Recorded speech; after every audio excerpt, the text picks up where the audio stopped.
loud. Turn it up loud. Welcome. You're now listening to It's Just a Show podcast. Controversial. Yo, did she really say that? No, I think she did. Entertaining, innovative, real, and raw. Hold on tight. Here's your host, the one and only, Hustle Queen Lee. Yo, what's good, everybody? I don't know about y'all, but I am so happy that we finally got our girls back on screen. Sistas season 2. Baby, I'm so glad. I missed them. For real. They like my sisters in my head for real. And I'm so excited to do this review. And if this is your first time coming to my page, I want to say welcome. If you are a returning family member, y'all know it's always good to see y'all, hear from y'all. Make sure you like, share, and subscribe to this. And y'all know how I do. I'm going to get right into it. So first, we're going to start with Andy and Gary's trifle. All right. So the opening of season 2, we see that Andy is still walking down the dirt road. And they got her walking like baby feet are just hurting. And I know they are because she in the middle of nowhere and she got on heels. So as Andy is walking, I can only imagine what's going through her mind right now. A black SUV pulls up, and it happens to be an FBI agent who is working Gary's case, and his name is Agent Watts. And Agent Watts is a little bit on the fine side. You know, he's easy on the eyes. He's a nice, very nice looking man, but that's another conversation for another time. So he asks Andy, does she need a ride? She says no. So she's calling all her girls. She calls Karen first. Karen's not answering. She calls Sabrina. Sabrina's not answering. She calls Danny. Danny answers. And I was just surprised that we actually see a millennial woman who knows her friend's number by memory. That's what was up for me. I was like, thank you, because I memorize people's numbers as well. So it was just great seeing that, because we have become so programmed with just looking through our phone. Half of us don't even know our mama numbers. I know my mama number, but I'm just saying some people don't. I know some people who do not know their mother's telephone numbers. So I'm gonna just throw that out there, and I'm not gonna say any names. But anyway, Agent Watt gives Andy a ride back into town. So she asks him, can she see Gary at the police station? So the detective takes her to the police station because she's still in this crazy state about what happened previously. He takes her out in the middle of nowhere, and then they are bombarded by all of these FBI officials, and she still hasn't come to grip about what has happened with this man that she's in love with. So she gets to the police station, and they bring in Gary, and she is upset. What's going on? She lets him know, I found out about your first wife. Gary says he's never been married before Jasmine, who he's currently married to. So he was like, he's never been married before her. He doesn't know what's going on. He really believes that Jasmine and the lawyer, Morris, is setting him up. They're the ones that are doing this to him. And so it's really kind of difficult to believe, but knowing the way that Tyler's mind work, and knowing how Tyler writes, Gary may actually be telling the damn truth.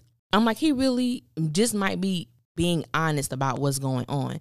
And so with Andy, due to the fact that Andy allowed Gary to deposit $14 million into her account, the FBI has frozen all of her accounts, and they've seized everything in her house because they need to find out, did you know about this? They need to find out, are you into this scheme as well? Because they basically have been saying that he has been doing this for years. It's not something that just happened, and we need to find out and make sure that you are not a part of this. So Andy has nothing. At this point, Andy only has the clothes on her body and the shoes on her feet. She has absolutely nothing. And I don't feel bad about it. And the reason why I don't feel bad about Andy's situation is because even if Gary is telling the truth, this man was married. He never hid that from her. She knew from the very beginning, the initial day that they met, that this was a married man, and Andy did not care. They still pursued each other. They still had a relationship. They tell each other they love each other. They're in love with each other, when the whole time that this man is fully married with children. So I don't feel bad for sis. You know what I'm saying? I love her, but Andy, I don't feel bad for. So now let's transition into Danny and Preston. Danny and Preston didn't have much screen time together on the 2 episodes. Now Preston was at Danny's house, and he was getting ready to go to work. So he leans over, I believe, to give her a kiss, and Danny handcuffs him to the bed again. And he was like, Danny, I got to go to work. You could tell he really wasn't feeling that. at all what Danny was doing. And I like Preston and I like Danny together, but I really feel like that Danny has like some insecurities and some shortcomings within herself that she hasn't fully dealt with. And I believe that it's going to show up in her newfound relationship with Preston, because he doesn't seem like the person that he seems like the man, I want to comfort you. I want to tell you how beautiful you are. I want you to take a chance with me. But the only way that that's going to happen, you have to let some of your walls down. And I believe that Danny is slowly doing that. But it's just the actions that she's taking to make sure, no, you're not leaving. Tell your boss that you calling in today. And you can tell that his work ethic is like, no, I'm not doing it. I'm going to work. I'm a man. I'm going to work. So I can see like maybe some of their ideals causing some issues. And I'm so interested in seeing how they're going to maintain their relationship, being that Preston's parents are racist. So we can't forget that fact. So I'm interested in finding out how that's going to work. So now let's go to Sabrina and Calvin. I don't like Calvin. Just straight up, I don't like Calvin. Calvin has to do a lot to get back into my good graces from the mess he pulled last season.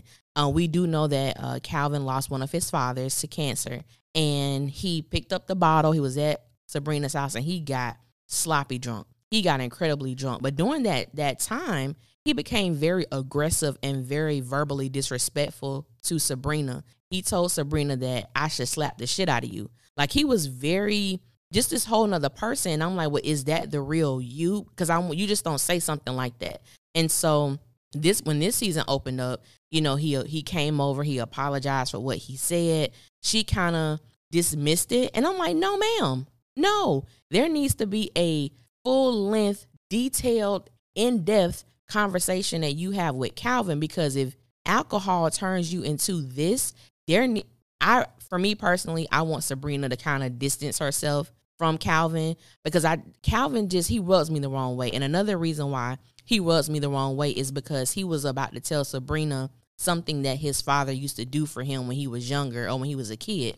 And she was like, yeah, tell me. She was like so excited to hear. And he was like, no, because, you know, you might judge me and blah, blah, blah. And I'm like, Calvin, don't do that, because now you're walking the line of being manipulative, you know. And I just feel like, and I don't know why Tyler wrote it this way, and maybe we'll find out later, but I just feel like Sabrina having questions about some of Calvin's moves. Me as a heterosexual woman, the things that Calvin has done will make me question his ass too. Number one, you know, and everybody into what they into. I'm not saying that. But if I'm out on a date with a man and I see him kiss another man on the mouth, on the lips, there will be a pause in my spirit like, wait a minute. Does he go both ways? Wait a minute. Because there's not too many heterosexual men that I know that would kiss a man on the lips who you know is gay. So, you know, I don't know. I don't know if Calvin is, you know, quote unquote straight. I think Calvin may be dealing with his own sexuality. I know that he has a kid. That don't mean nothing. So I'm just trying to figure out what's going on with there. But Calvin he just rubs me the wrong way, especially after, like I said, everything that he did, and just giving that, I'm sorry, no, I shouldn't have said that. It's like that's just poor, because it doesn't eradicate what you said.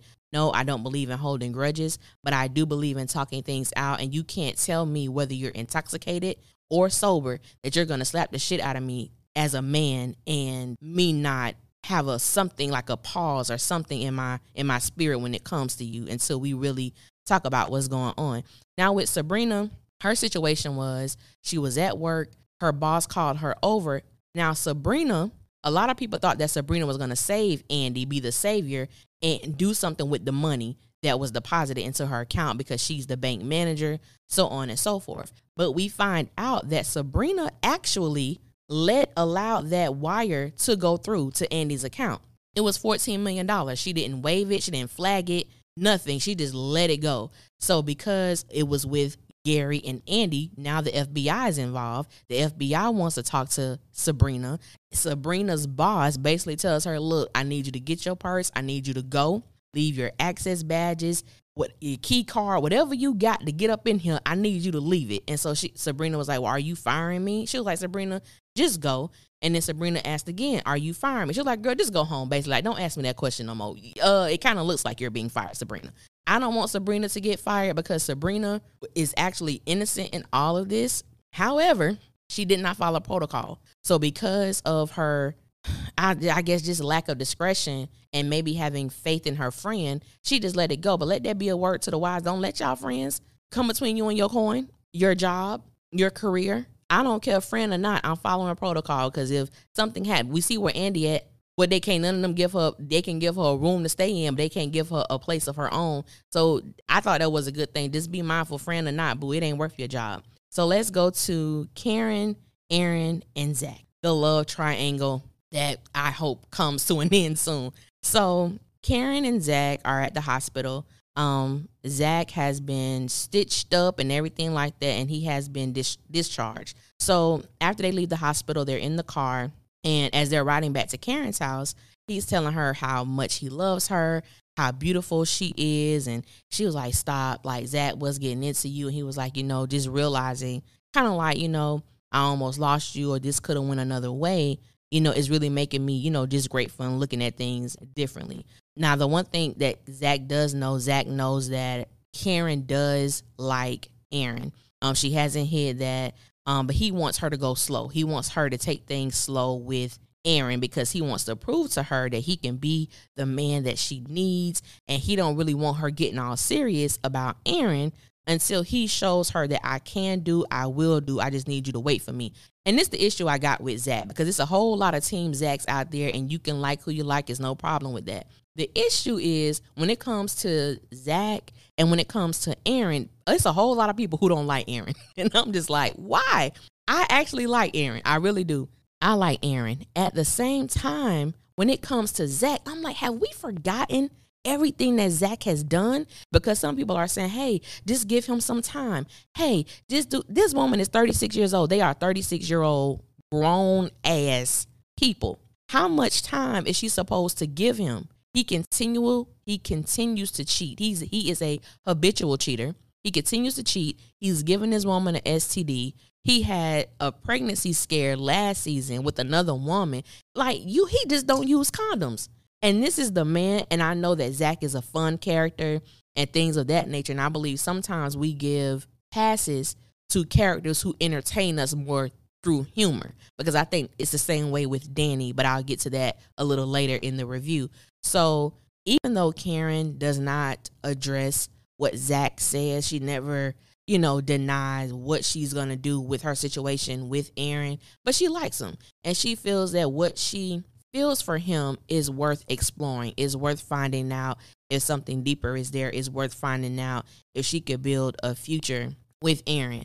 And I could respect her for that, because she didn't lie to Zach, and she's been very forthcoming about her feelings, what she wants. She hasn't lied to either one of them about the other. They are very well aware of each other and their presence in Karen's life. And that's the part that I can respect about Karen. She's not lying to either one of them. So Aaron and Zach have a face-to-face. So Aaron comes over to Karen's house, and he sees Zach there, and Zach is cleaning up the blood. That was a lot of blood. And I'm like, for it to be that much blood, and he's saying it's his blood, ain't the white dude blood, but just his blood, and you got that little scar on your stomach, your scar, that gash should be deep as hell, because I'm like, for all that to be your blood, my dude, that little stitch up, and you got out the next day, come on now.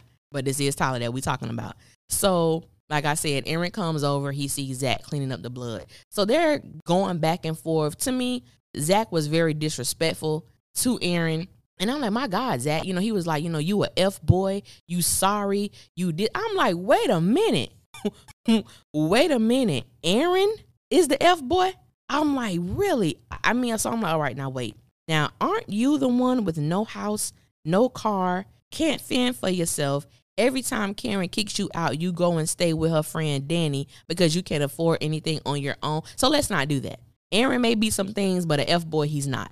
Sorry, he's not. Like that's you. You're being, you putting what's on you. You're deflecting. That's you, my dude. That's you. So they get to a point where they are cordial enough to take Karen some clothes together. Karen calls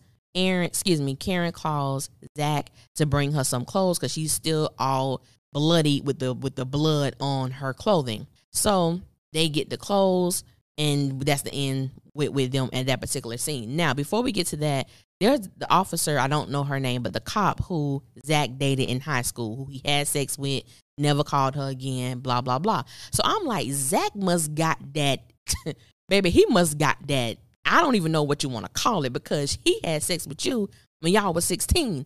Zach is 36 and you still pining away on that.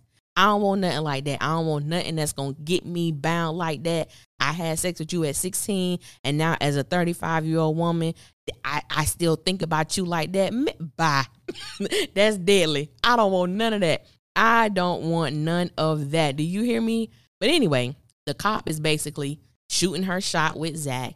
And I like the cop because she just told him straight up, look, I ain't trying to be in no relationship with you. I don't want nothing deep with you. I'm just trying to hook up. So if you bought that life, call me. I was like, well, damn, I like you. Because you keeping it real. You keeping it honest. You're not eluding him to believe you want anything more. And I can respect it. I like people like that. Just tell people what it is. I don't want to be with you like that. This ain't no love thing. It's just, I miss what we had, and I want it again, and that's it. So I could thoroughly respect that. So they all arrive at Sabrina's house. So they arrive at Sabrina's house. So Danny has stolen alcohol from the airport. She got all these little bottles and she handing them out and everything like that. So they getting lit. So to make a long story short, because I don't want this review to be so long. To make a long story short, Fatima is a real one. Fatima is a real one, is a real friend. Fatima said, bump that. Fatima went when the FBI arrived saying they was going to get into Andy's office. Baby girl went in there. She, played that crime role real well, went into Andy's office, put the tape. She wiped out the hard drive. She stuck folders up her dress. I said, well, damn, Fatima. I said, you keep going on. You're going to have a whole aisle of staples up under that yellow dress. But do you, boo? Do you? And she really did her. I was like, that's my dog there. Fatima coming through in the clutch for Andy. And I do agree with a lot of what people said. Andy has a weird way of talking to people who are trying to help her. Like, I found that interesting, the way that she does talk to Fatima. I'm like, you need to get some of that attitude out your voice, because this woman is really at your job right now. She's the only ally that you have. So you might just want to calm down. So I respected Fatima for doing that, for taking one for the team. She came through. She came through. So Danny, Andy, Karen, and Sabrina, excluding Danny, they have had the day from hell. They just have had a day from hell. So Andy asked Sabrina if she could use her computer. She goes in the room. So they're all talking amongst themselves. Danny asked Sabrina how much was in the account, how much money was it? And at first Sabrina was like, I can't tell you. Then of course she breaks down and say $14 million. And then Danny was like, she going to jail. Karen was like, what? How much? Sabrina got up to go pour her another glass of wine, because you dealing with money like that. Bump jail, someone's going to federal prison. Like, that's what's about to happen. Prayerfully, Andy is not one of those people. But it was just interesting. And Fatima got one of her allies at the firm. It looked like they kind of had something going on maybe back in the day to get him to look at Andy's case and find out what's really going on. He's a tax attorney. And so we're going to see what happened with that. So Danny was the only one who noticed that Karen had blood on her clothing. And they was like, Karen, what happened? What's going on? What happened?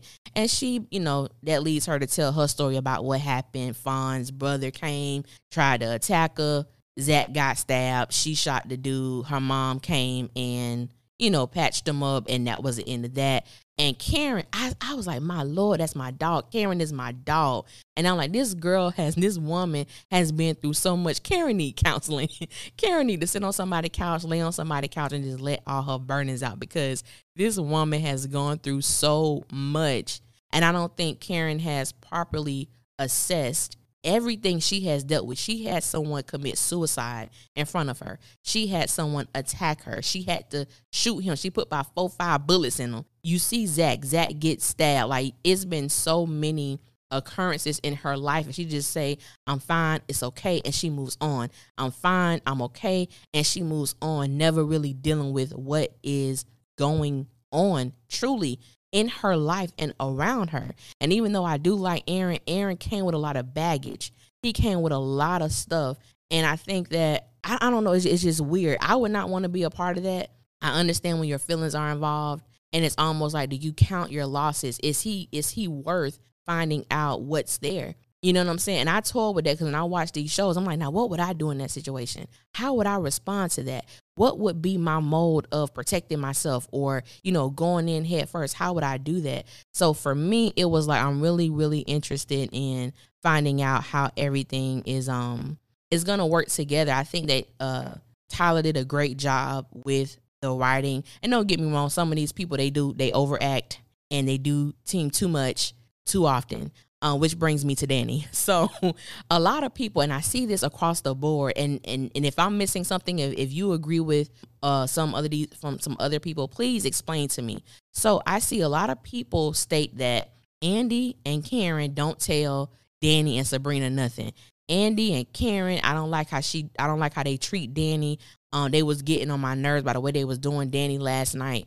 And I think that for me, Danny would not be a friend of mine. She wouldn't be someone that I can be around because Danny, she is silly at the wrong moments. And I saw some people was like, well, I don't care if she said the wrong thing at the wrong time. That's my dog, and they need to listen, as if Danny's life is picture perfect, and it's not. Because when you really watch the show for what it is, I have favorite characters, and then there are people who are my least, and I'm going to be honest, Danny and Zach are my least favorite characters on the show. Karen happens to be my favorite character on the show, but I'm not biased. So I could call a spade regardless of who's holding the card. It doesn't matter because I like this person more, that I'm not going to call out craziness when I see it. And so with Danny, I'm like, what I see is the people who really, that's my dog, she's my favorite character. It's like, well, let's not forget about the things that Danny did last season that is questionable for any friend. But, some people don't like to have that conversation, and I'm going to have those conversations. And so I'm going to start this thing. It's called Patreon.